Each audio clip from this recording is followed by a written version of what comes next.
കാര്യം ചോദിക്കട്ടെ, നിനക്ക് ഹിന്ദി സംസാരിക്കുന്നവരോ കൂട്ടുകാരുണ്ടോ?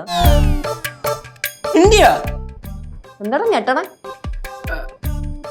അല്ല, ഹിന്ദി സംസാരിക്കുന്ന കൂട്ടുകാര് നിന്റെ കോളേജിൽ വല്ല ഹിന്ദിക്കാര് ഫ്രണ്ട്സ് പഠിക്കുന്നുണ്ടോന്ന്, അതോ വല്ല ഹിന്ദിക്കാരി പൊമ്പിള്ളേരെ വളച്ചെടുത്താ?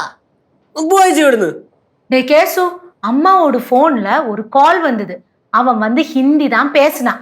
ஆனா அம்மாக்கு வந்து ஹிந்தி தெரியாதுல்ல, அதனால அம்மா சொன்னது ஒண்ணுமே அவனுக்கு புரியல. அதனால நான் அந்த போன் வாங்கி அவன்கிட்ட தமிழ்ல பேசினேன்.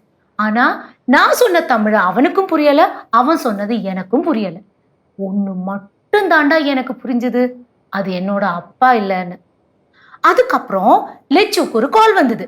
லெச்சுக்கு ஹிந்தி தெரியும்ல, ஆனா அந்த ஆளு லெச்சுட்ட பேசினது ஹிந்தி இல்லப்பா, வேற ஏதோ பாஷை, குஜராத்தியா மராத்தியா அந்த மாதிரி. அவன் சொன்னது லெச்சுக்கும் புரியல, லெச்சு சொன்னது அவனுக்கும் புரியல. ஒண்ணு மட்டும் தாண்டா புரிஞ்சது, கேசவ் பைசா.